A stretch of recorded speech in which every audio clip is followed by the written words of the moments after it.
Hi, good morning. This is Mary Claire from Mooloo's. This is my second attempt. I originally was going to try to do a live, but the signal out here in my workshop isn't as good as I would have liked today. What I'm going to talk to you about is demystifying a pattern. We have had a lot of requests about how to read, how to interpret a pattern, and there's a selection here, different makes, Simplicity, McCall's, that's another Simplicity one actually, So Simple, which you may find in some of the magazines, although you can also buy them online direct from the publishers. And this one, a little less known one, is from Burda. Now, there are many patterns out there, and of course there are a lot of new indie patterns nowadays. However, nearly all the patterns will be giving you information on the packet before you even open to see what's inside. So I just want to demystify a little bit of the things. I shall go for this one here with Simplicity. This is actually a pattern for dogs' coats, which is likely to be something that I will be doing more of with using up more and more of the fabrics. So you will find the patterns have a number written across the top, and they will also tell you the size it's in. So obviously with this being a dog pattern, it's in small to large. Okay, then you have the different views of the different styles that are within the pattern, and so from that's what's going to make you choose what you want to do, I suppose, in that way. Then you will find, if you turn the pattern around, you will see a lot of bump on the back, which scares people quite often. But this is a little bit of a gold mine for you. This is a little treasure map of what information you're going to need to be able to make your items.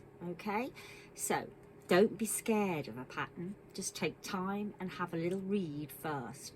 And this will tell you, if you look here, there's a stylized drawing of the different styles, and you will see that sometimes it's on the outside of a pattern, sometimes it's also on the back of a pattern, and you will see it telling you basically the varying bits of information that you want. And they all have one. As you can see, there's another one here on this new look pattern. So they give you a stylized drawing, and then they will give you here what it's made in. So this particular one, the dog coat, is in 3 sizes, and then underneath it will tell you the fabric, or somewhere along the line on the back of your packet it will tell you suggested fabrics. For example, this one has suggested fabrics. Okay, so on our dog coat it says corduroy, cotton types, fleece, gabardine, twill, and then you also want extra fabric if you need to match a plaid, a stripe, or a one-way design. So it's telling you the type of material that will work best for your item. And so, for example, on this particular dress, this one tells us that it's for stretch fabrics and knits only, and it suggests interlocked fabrics, jacquards, jerseys, rib knit, single knit, and allow extra for matching plaids or stripes. So it's very similar, just telling you the kind of materials that you will need. All right, so you have a ballpark of where you're going to start with your fabrics, and then underneath that one it will give you body measurements. Now this one is obviously the dog's body measurements, but again you will see on the ladies packet they will give you the misses sizes, and what they will tell you is the size that they make they call the dress pattern, in the top, it'll tell you the European size, because in Europe they're in centimetres, in America they're still in inches. And most of the patterns come originally designed by the companies that are American. And the one thing that will strike you the most, which horrifies most people, is don't look at your size. Okay? Because they're American. And in America, the sizes are different to here in the UK. So, for example, I'm between a 12 and a 14 here in the UK. But if I'm going to make something, I'm probably a 16. So, luckily, when you're sewing, you do not put a size label in your garment. So it doesn't matter. What you want to be doing is making sure that you're going for your own bust measurement, your waist measurement, your hip measurement, and your back of neck to waist. That are the main ones needed for this particular pattern, but all patterns will tell you if there is something else you need to know.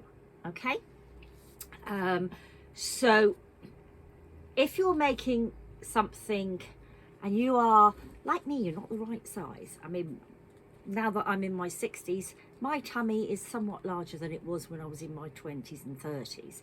So I would go for which is my largest feature, which at the moment is practically I think my tummy's not far off my boob, but there we are. So I would look on this pattern and I would look for a size my waist is, which is about 32 at the moment. And you will see that's actually a size 18 pattern. So what you would do is you would be cutting out your size 18 pattern, and then you would be altering it to a smaller bust or a bigger bust or whatever that you know you need to do before you make anything. All right, so don't be frightened. Your size will not be the size you think you are from buying shop bought. The other thing it will tell you is the different styles. So on our doggy pattern one here, there's A, B, C, D, E, and it will tell you A, B, C, D, E, and then depending on the size you've chosen, it will tell you how much fabric you need. So for example, coat A, it's saying if you've got 45 inch to a 60 inch width fabric, you're going to need 3/4 of a yard. That's in the American. And if you are doing it in the continental, it will tell you the sizes in centimeters. So for example, 115 centimeters wide going up to 150 centimeter wide fabrics, you're going to need 70 centimeters. If you're going to be making this for the biggest dog, you're going to need 80 centimeters. So it tells you how much fabric you're going to need before you start. So it's always best to start with your pattern, not with your fabric. Although most of us tend to buy fabric because we like it, or hoard something because we want to recycle it. So sometimes we do have to juggle patterns to make them fit. But this will tell you for which size, how much you need and what you need. Now, the other thing it will tell you, and on this particular pattern, it tells you under each of the different designs because they've got different fastenings and things for the bits. So for example, our pattern A has got hook and loop tape. So to you and me, most of us know it as Velcro, but that's just that is a manufacturer's name. You can buy hook and loop tape from a lot of people. So this tells us we need 1/2 inch wide hook and loop tape, and that we need 3/8 of a yard, or on the other side, which is in French, it will tell you it's 1.3 centimeters, and you will need 0.30 meters, so 30 centimeters, okay, which is about 12 inches. You'll probably remember that from the rulers at school. So that's what it's telling you you need for your dogs. A bit further down, this one, it doesn't only just have hook and loop, it has a buckle. Okay, so it will tell you the things you need. And if you have a look again, back to our ladies pattern, it will say at the bottom, requirements, thread, 1 packet of 3/4 of a wide clear elastic. All right, so this very simple dress, there's no zips, no buttons. It is pull it over your head, but there's a little bit of elastic that they insert somewhere. I'm not quite sure without reading the inside. So you can see you've got a lot of information already on your patterns, and this one is slightly different. This particular one is one where it helps you to teach you to fit your item like the professionals would be doing if they were making for yourself. Okay, so again, it's exactly the same. It has the diagram, the pictures of the variety of things that you can do.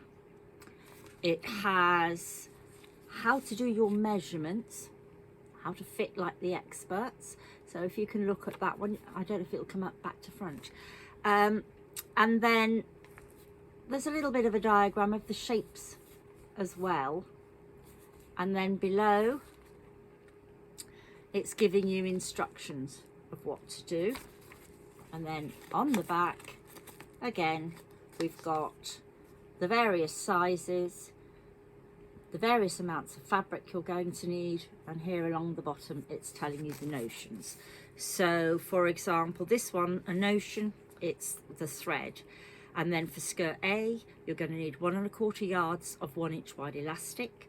If you're doing skirt B, you will need a 9 inch zipper, a waist, and a 1 waistband hook and eye. So it will also tell you that it needs interfacing, because when you're making garments, some of the fabric will need something in it to give it structure. So you will have something called interfacing. Majority nowadays, interfacing is bobbly on one side, smooth on the other, and you would normally iron it on to your fabric. And that gives it structure, especially so, for example, in this skirt, the waistband would be with interfacing. And also you may find sometimes you use interfacing if you've got a kick pleat on the skirt, just to give strength where the kick pleat is, because that is obviously very liable to go. All right, so that's how you read and find the information on the outside of your pattern. I would like to show you how to do the complete reading of a pattern, but I think I'd like you to tell me what things you are looking for and what you can do. But what I will just quickly do is show you the inside of this one. Now this pattern's been used because I made the dog coat for a wedding for somebody, because the dog was the ring bearer, so it's been chopped out. But you will find inside your variety of pattern pieces all folded up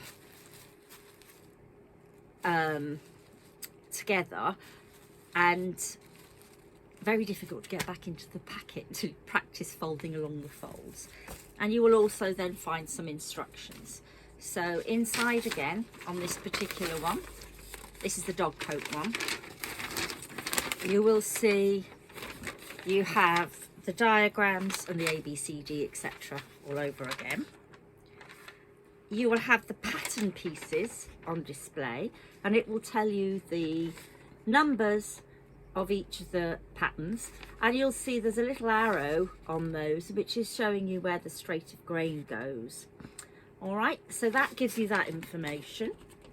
And then there is another one which will give you at the top here, it's telling you your cutting guides, your layout. So for example, some things you need to cut out on the reverse, some things you need to turn the pattern over itself. Some information will be there on most items, and it will give you general directions for your cutting out. Okay, and this particular one warns you to pre-shrink your fabrics. So that means washing your fabric before you start. So it is always best, if you have new fabric, to wash it before you start, because it may shrink, the colour may lose, but also it takes out some of the finishing that's in it when you first buy it. But you do then need to iron before you start. You're going to need an iron beside you anyway when you're sewing. So it's my big one is here just off screen, and then I have my little prim one, which is basically craft one, but is ideal for doing the insides of seams, little things like that one as you go along. And it's much easier than getting up and standing up and going to the big ironing board when I'm doing smaller projects. So here we go. It will tell you what you need to do there. It will tell you whether you need to cut your thing out in double fabric or in single fabric. Okay, and then below you will see A, B, C, D, and it will tell you how to lay out your fabric. All right, so you can see what's on the lining and also what's on your main fabric. It will show you where the folds in the fabric is going to be, and it will show you what direction to put your material your pieces on your material. So you've got a lot of information already there, and then once you've got the layout, it will start to tell you how to construct your garment. And they do try to be as easy as possible for people to understand, but it's always best to have a read through first before you start, so that you can understand it. If there's a term you don't understand, you can look it up, you can make notes if you need to, and then you're ready to go. Okay, so all the instructions are there, and you will see a variety but of the same. This, I've just dropped it. This particular pattern has 2 pages or 4 pages because there are so many different variations of it, but there are, all the information is there all the way through, coats right the way through to the coat at the back. Okay, so that is roughly how you read the pattern. There are more symbols which will be on your pattern on the inside, but I think that's plenty for today. If there's anything you want to ask me, type in below and I'll do my best to come back to you and answer them another occasion. As I say, I'm sorry it's no longer alive, but the internet out in my cabin here is a bit iffy, and although I've got one of those Wi-Fi extenders, you get I don't know why, but on a dull day it doesn't seem to work so well. I don't know what the logic is in that, but there we go. Now, if you have any other questions, give us a shout. But as I say, they nearly all, as you can see, have the same sort of information on the packets. It doesn't matter who's made them, the information is usually there. There are others, and there are books, magazines and things like that one, where you can get patterns that are all over the place. But I think if I showed you those today, you might run a mile. So I shall say goodbye for now, I've been about 20 minutes. I hope that doesn't take too much out of your time, but I hope that you will now want to tackle sewing with the pattern. And it doesn't have to be brand new fabric. You can always measure your bits and pieces that you want to use and see whether you can fit your pattern pieces from there. All right then, take care. Bye.